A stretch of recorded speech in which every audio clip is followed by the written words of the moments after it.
ఏమడిగాడు నాన్న అర్జునుడు? నాకు భగవద్గీత చెప్పు, నాకు రావట్లే. నాకు భగవద్గీత చెప్పు, నాకు రావట్లే అని అడిగాడు కదా. అప్పుడు కృష్ణుడు చెప్పారు. కృష్ణుడు చెప్పాడు. అయితే దానికి మనకి కృష్ణుడు, అర్జునుడు వీళ్ళందరూ ఎక్కడ ఏ కాలంలో వారు చెప్పండి, కాలం వాళ్ళు ఎప్పుడున్నారో తెలుసా? తెలియదు కదా. ఎప్పుడు నాన్న ఎప్పుడున్నారు వాళ్ళందరూ? మనం పుట్టక ముందే ఉన్నారు. అవునా? ద్వాపర యుగం. ఏ యుగం నాన్న? ద్వాపర యుగం. మనకి 4 యుగాలు ఉన్నాయి. 4 యుగాలు ఉన్నాయి. ఫస్ట్ వన్ అన్నిటికన్నా మొదట ఉన్నది సత్యయుగం. కృతయుగం అంట. కృతయుగం, సత్యయుగమే కృతయుగం. ఓకేనా? అక్కడ అంతా సత్యమే ఉంది. ఓకేనా? సత్యయుగం, కృతయుగం అంట. Next second one Treta Yuga. Treta Yuga తర్వాత థర్డ్ వన్ ద్వాపరయుగం. ద్వాపరయుగం తర్వాత ఇప్పుడు మనం ఉన్నది కలియుగంలో. మరి మనకన్నా ముందు ద్వాపరయుగం ఉంది. ద్వాపరయుగంలో కృష్ణుడు, పాండవులు, కౌరవులు అని అందరూ ఉన్నారు. దానికన్నా ముందు త్రేతాయుగం అన్నాం. ఈ త్రేతాయుగంలో రాముడు ఉన్నాడు. రాముడు, లక్ష్మణుడు, భరతుడు, శత్రుఘ్నుడు, హనుమంతుడు, సీత అందరూ ఉన్నారు. దానికన్నా ముందు త్రేతాయుగంలో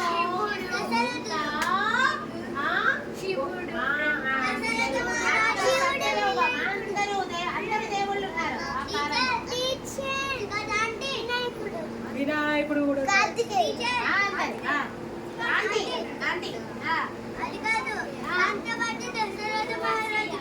దశరథ మహారాజు కూడా ఉన్నాడు త్రేతాయుగంలో. అవును, ఎప్పుడో చచ్చిపోయారు. ఓకే, మరి ద్వాపరయుగంలో కృష్ణుడు ఉన్నాడని చెప్పుకున్నాం కదా. పాండవులు ఎంతమంది నాని? 5గురు. మరి ఈ 5గురు ఎప్పుడు కొట్టుకుంటూ ఉంటారా, తిట్టుకుంటూ ఉంటారా, లేకపోతే ఎలా ఉంటారు పాండవులు? కలిసిమెలిసి ఉంటారా? ఎప్పుడు కొట్టుకుంటారు కదా పాండవులు. అసలు పాండవుల పేరు తెలుసా? ఏం పేరు నాన్న? ధర్మరాజు. నిల్చోండి, పండితులు వింటారు. ధర్మరాజు, భీముడు, అర్జునుడు, నకులుడు, సహదేవుడు. Very good. పంచ పాండవులు 5 మెంబర్స్. మన ఫింగర్స్ 5 ఉన్నాయి చూసారా? అలా 5 మెంబర్స్ పాండవులు. పంచ పాండవులు అంటాం. పంచ పాండవులు అంటే 5. పాంచ్ అంటే 5. ధర్మరాజు, భీముడు, అర్జునుడు, నకులుడు, సహదేవుడు. ధర్మరాజు, భీముడు,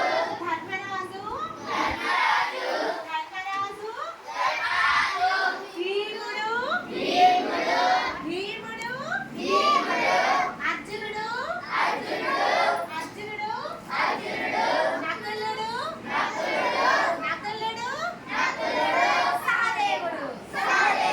సహదేవుడు. మరి ఈ 5గురు ఎలా ఉంటారు? కలిసి ఉంటారు.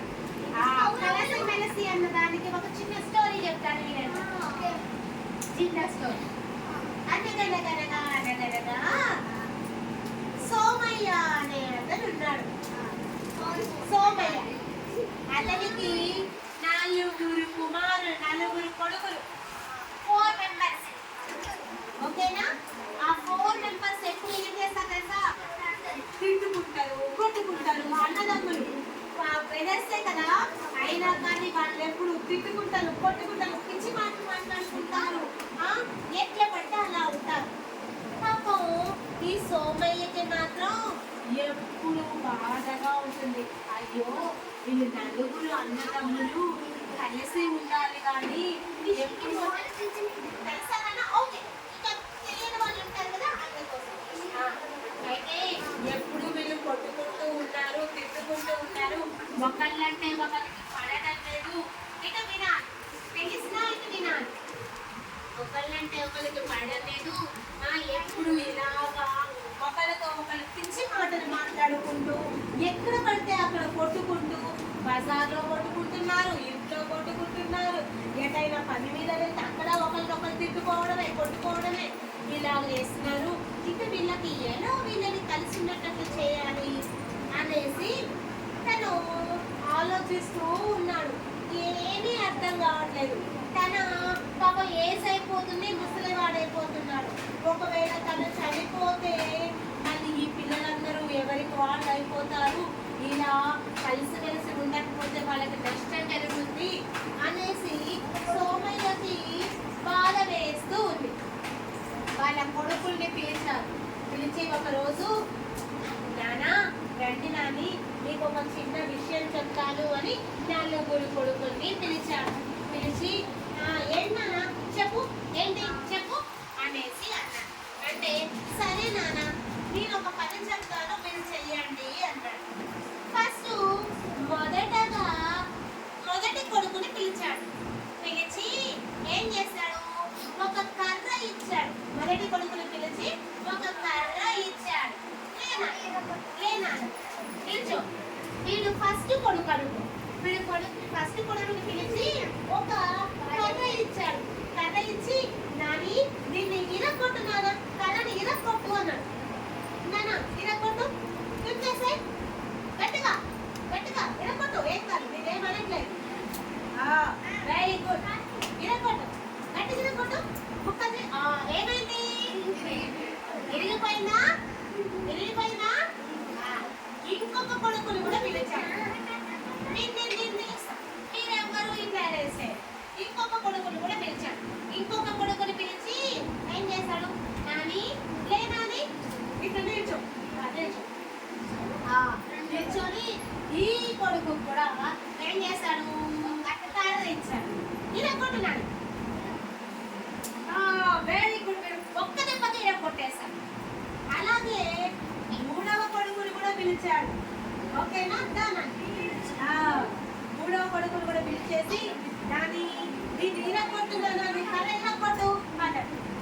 మూడవ కొడుకు కూడా తక్కువ ఇరగొట్టేస్తాడు. మరి నాలుగవ కొడుకుని పిలిచాడు. ఓకేనా? నాలుగవ కొడుకుని కూడా పిలిచి ఇరగొట్టమని చెప్పాడు. ఇరగొట్టమంటే ఏం చేస్తాడు, ఇరగొట్టేస్తాడా? ఇప్పుడు ఏం చేశారు, ఒక్కొక్క దాన్ని ఏం చేశారు, ఇరగొట్టేస్తారు. అవునా? ఇప్పుడు చూడండి, మరి అదే ఏం చేశాడు. ఇప్పుడు మొదటి కొడుకు ఎవరు ఇక్కడ, వీడు కదా. ఈ మొదటి కొడుకుని ఇది ఇరగొట్టాలి.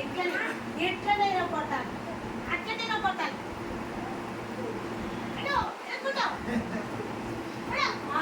వస్తున్నానని కావట్లేదు, వాడి వల్ల కావట్లేదు. మరి రెండో కొడుకు ఎవరు, వీడు కదా నాన్న. సెకండ్ కొడుకు ఇరగొట్ట, మొత్తం ఒకేసారి ఇరగొట్ట.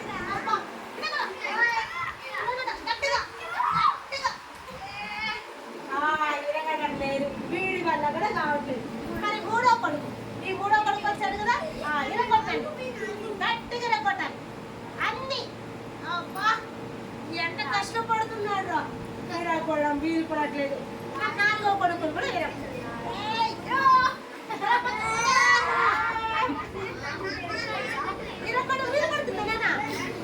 ఇరగొట్టలేసావా? ఇరగొట్టలేదు కదా, కూర్చో, అందరు కూర్చో. Very good. మరి సరే, మీరు ట్రై చేస్తాను. వీళ్ళ వల్ల కాలేదు కదా, నేను ట్రై చేస్తాను. కూర్చో, నేను ట్రై చేస్తాను. నేను ట్రై చేసినా ఇది చాలా స్ట్రాంగ్ అయిపోయింది. ఇరగొట్టడం అంటే ఇరగొట్టడం వీలు పడుతుందా? నేను కొడుతున్నానని ట్రై చేస్తావా? ఒక్కసారి తను ఒక్కడికే చాలు. తను ఒక్కడికే చాలు. అక్కడే ఉండి అక్కడే ఉండు. అక్కడే ఉండి కొట్టు అన్నిటి. తీయొద్దు, ఆ రబ్బర్ బ్యాండ్ తీయొద్దు. చాలు ట్రై చేసింది చాలు ఇచ్చి చాలు, ట్రై చేసింది చాలు. కూర్చో. చాలు నాన్న. చాలు చాలు చాలు. ఒక్కటి విడదీయొద్దు. చాలు ఇచ్చేసేయ్. చాలు ట్రై చేశారు. చాలు, నేను తర్వాత ఇస్తాను, మీకు ఛాన్స్ ఇస్తాను. తర్వాత లాస్ట్ ఛాన్స్ ఇస్తాను. చేయండి. ఒక్కొక్కటిగా ఉన్నప్పుడు ఏం చేశారు? ఈజీగా ఇరగొట్టారు. ఇరగొట్టలేదా? ఒక్కటి ఉన్నప్పుడు ఇరగొట్టారా? ఇరగొట్టలేదు. ఒక్కటిగా ఇచ్చినప్పుడు ఇరగొట్టారా? ఇరగొట్టేశారా? మరి చాలా కలిపించినప్పుడు ఇరగొట్టలేకపోయారు. అంటే చూడండి నాన్న, మీరు విడివిడిగా ఉన్నప్పుడు మీరు ఏమవుతుంది? మిమ్మల్ని ఎవరైనా ఏదైనా చేయగలుగుతారు. మిమ్మల్ని ఎవరు ఏదైనా చేయగలుగుతారు. మీరు గొడవపడి తిట్టుకుంటూ కొట్టుకుంటూ ఉంటే వేరే వాళ్ళు మీకు హాని చేస్తారు. అదే మీరందరూ ఈ కర్రలలాగా బండిల్ చేస్తానంటే కలిపాను, వీటన్నిటిని కలిపాను. కలపటం వల్ల ఏమైంది? ఇవన్నీ ఏమయ్యాయి? స్ట్రాంగ్ అయిపోయింది. స్ట్రాంగ్ అవ్వడం వల్ల మిమ్మల్ని ఎవరైనా డిస్టర్బ్ చేయగలుగుతారా? విరగొట్టగలిగామా? మనము విరగొట్టగలిగామా?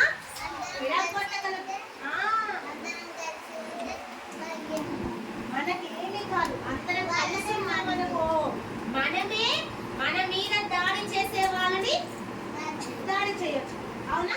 కాబట్టి మీ నలుగురు కొడుకులు, మీరు నలుగురు కూడా కలిసి ఉండాలి. కలిసి ఉంటేనే హ్యాపీగా ఉంటారు. విడివిడిగా ఉంటే మీకు ఎవరైనా ఏ హాని అయినా చేయొచ్చు, ఏ స్ట్రగుల్స్ అయినా మిమ్మల్ని పెడతారు. మీరందరూ కలిసి ఉన్నారనుకో, మిమ్మల్ని ఎవరు ఏం చేయలేరు. బండిలాగా కలిసి ఉంటే ఎవరు ఏమీ చేయలేరు. కాబట్టి కలిసి ఉంటే కలదు